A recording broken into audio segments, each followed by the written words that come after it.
Who is Drake Winston? In Batman 89 issue 2, we find that instead of circus acrobat Dick Grayson, the Robin of this continuity is a mechanic named Drake Winston. Why is this, and how does this match with Tim Burton's original plans to bring Marlon Wayans as Robin into Batman Returns? Find out today in our dive into issue 2 of the series. Like before, we're going to discuss the many Easter eggs within, starting with the cover. Yes, the cover by Joe Quinones contains a large number of Easter eggs, such as a poster for Kane, obviously referring to Batman co-creator Bob Kane, though it's worth mentioning that in Sam Hamm's original draft for Batman 89, Boss Grissom had a Councilman Kane on his payroll. Under the Kane poster is the graffiti that seems to spell Finger after Batman's co-creator Bill Finger. On the other side of the Kane poster is the word Ringwood. Bob Ringwood, of course, was the costume designer for the 90s Batman films. Right under Harvey's arm is the word Ham, after the comic writer and Batman 89 screenwriter Sam Hamm, of course. The bottom corner has the name Burton, obviously after, well, Tim Burton. In between the Hamm and Burton names is the word Burn for Burnside, the Gotham neighborhood made famous in the New 52 run Batgirl of Burnside. This also is the neighborhood where Harvey grew up in the comic, and its name is foreshadowing of Harvey's fate. Let's also not forget the Harvey Dent campaign poster first seen in the 89 movie. Moving into the issue, we find Batman where we left off, being cornered by the National Guard. Let's talk about Batman's white eyes here. While this is obviously a change from the films, which showed off Keaton's eyes, this isn't just an element to make Batman more like his comic book appearance. The Sam Hamm 1986 draft specifically describes that the cowl has mirrored lenses for the mugger Nick to see his own terrified face when confronting Batman. This would have predated Batman Forever in having lenses in the cowl. The placement and design of the grappling gun on the utility belt is the same as in the Batman 89 film, as well as Batman's use of gas pellets in order to evade capture. Batman's confrontation with the police unfortunately leads to the shooting and death of an innocent bystander. Batman returns home, where we see our first glimpse in this comic of the Batcave, a mix of the ones in both Burton movies. The desk console design comes from Batman Returns, and the parking space for the Batmobile comes from 89. Also, Bruce Wayne's pose here is exactly like his pose in Batman Returns. The next scene continues the Harvey Dent-Barbara Gordon relationship. One thing we didn't mention last time is that back in 2003, Wizard Magazine presented a scenario in which DC Comics did their own Ultimate line. In their pitch for Ultimate Batman, they specifically cited that Harvey and Barbara would not just be together, they'd be engaged. While it's doubtful that this influenced the comic, it's notable to point out nonetheless. When it comes to Barbara herself, we had a few comments on how she may be less based on Winona Ryder than on Sean Young. The Blade Runner actress was originally cast to play Vicky Vale in the 89 movie, but had to leave the project when she was injured preparing for a scene. Young later attempted to lobby for the role of Catwoman in Batman Returns, dressing up in a catsuit to meet Tim Burton and showing up in this outfit on the Joan Rivers show. While Barbara may resemble Young, Joe Quinones himself has confirmed that Winona Ryder was the influence on Barbara in this tweet about casting the Batman 89 project. In the opening, Barbara and Harvey are playing with the Batarang that was mentioned in issue 1, that we picked up as the Batarang that was used to frame Batman in Batman Returns. Barbara seems to be more natural with the Batarang, which is partially foreshadowing of her role as Batgirl in the comics. We'll see if this ends up happening. In this storyline, Harvey Dent is against Batman, which might seem like a change from canon, but back in 1989, a Batman newspaper strip served as a loose sequel to the 89 Batman movie, with the opening written by Max Allan Collins, with art by Marshall Rogers. Here, Harvey was out for Batman's arrest like in this comic. If you want to know more about that, look out for our episode, The Original Batman 89 Sequel Comic, to learn more. As predicted in our last episode, Harvey Dent is connected to this universe's version of Robin, Drake Winston, through Mr. Otis's garage.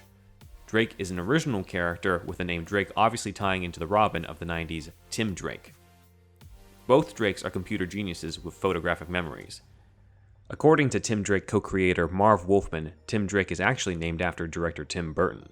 We do know, however, that it was Tim Drake's Robin that was used for the Kenner Batman Returns toy line. Drake himself seems faithful to the original ideas to bring Robin into Batman Returns. He's partially the street vigilante that Sam Hamm had in his original Batman 2 script, where Robin wore a tattered raincoat, while in the comic, Robin's costume resembles a raincoat. Meanwhile, his alter ego as Drake Winston is the garage mechanic version that Daniel Waters had in his draft for Batman Returns. It might seem a little weird for this Robin to not be Dick Grayson, but Waters simply called his Robin character the Kid before revealing an R on his chest that stands for Robin, a nickname. This left the real name of Marlon Wayans' Robin a mystery. Mind you, Drake does have an R word on his uniform, but it's R for Royal, as in Royal Garage, rather than for Robin. Harvey seems to want Drake's help in tracking the Batmobile parts, but this feels like a tie-in to the Daniel Waters script as well, where Marlon Wayans' Robin would have been introduced helping Batman take back control of the Batmobile from the Penguin. Lastly, as pointed out by friend of the podcast Logan Wood, Drake's hair with the two curls in front is reminiscent of Robin's hairstyle in the comics, including the one on Kenner's Batman Returns Robin figure, as we discussed in our episode on the Kenner toys, which you can check out on our channel as well.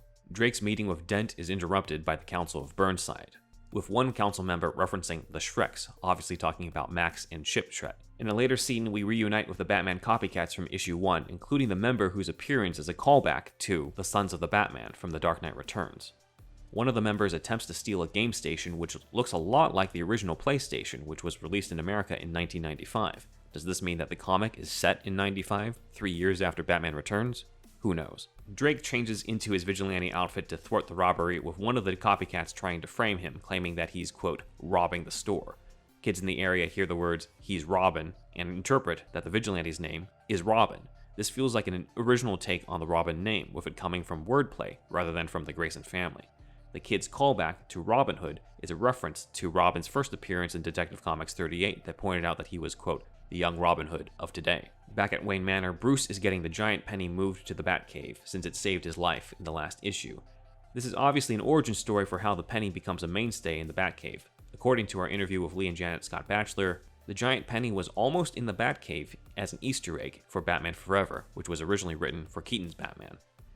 We also get a glimpse at the multiple monitors in the Batcave, which harkens back to the Batcave in 1989. Also on the monitors analyzing the costume phase of Gotham is a blonde woman named Dr. Q. With her glasses and red and white clothes, this is clearly meant to be a version of Dr. Harleen Quinzel. Harleen was also a TV personality in the 2004 animated series The Batman. Dr. Q's Madonna look also seems to be a reference to how Madonna was nearly cast as Harley Quinn in the unmade Batman Unchained script by Mark Bartosevich, which would have had Harley Quinn as the Joker's daughter. Bruce is hanging upside down exercising, which feels like a reference to the time that Vicky caught him hanging upside down in the '89 movie.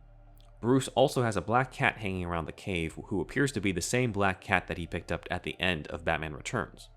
As Bruce talks to Alfred, we see 3 Batsuits in the vaults. These appear to be, from left to right, the Batman Returns suit, the '89 suit, and the original sonar suit that Jose Fernandez sculpted for Keaton in Batman Forever, back when it was assumed that Keaton was returning to the role. We discussed more of that in our recent video on the myth of Tim Burton's Batman 3, so check that out. Also, according to our friends at Daily Batman Anthology on Twitter, they pointed out that the suit seems to be the basis for the sonar sensor Batman in the Batman Forever Kenner line. Harvey and Barbara grab hot dogs by a diner with the words bar on both sides. This was an actual building on the Gotham City set for the 1989 movie. On the streets, Harvey Dent is called a, quote, two-faced bastard by Bullock, who sees his speech to Burnside as a betrayal to cops. This feels like a connection to The Dark Knight again, where Harvey's nickname, Harvey Two-Face, came from corrupt cops. Bruce later visits Harvey Dent in Harvey's office, which carries over the look of the office from the '89 film. As Bruce talks to Harvey, we get a brief scene with the Batman copycats. It's worth mentioning that the copycats weren't just in the Sam Hamm draft for Batman 2, but were also in Daniel Waters' draft for Batman Returns, though they were deliberately meant to be part of Penguin's gang. Here's surviving concept art of this idea from Jorge Luis Garcia Lopez. Bruce's meeting features him providing scholarships for the children of Burnside. The subplot of Bruce using his money to help Gotham has similar DNA to Sam Hamm's Batman 2 script, where Vicky Vale encouraged him to help the city as Bruce Wayne, not just as Batman. Bruce himself is wearing a brown and yellow suit, a reference to his trademark suit in Batman the Animated Series. He also wears glasses like Michael Keaton did in the Burton films. After his meeting with Harvey Dent, Bruce goes to his Rolls Royce, which seems like the one from the ending of Batman '89 and Batman Returns. The group of children pretending to be Batman feels similar to a cut scene from '89, where Vicky encountered children playing in batsuits. The moment is cut short when Bruce hears the sounds of screams and dons a ski mask. This seems to evoke 2 things.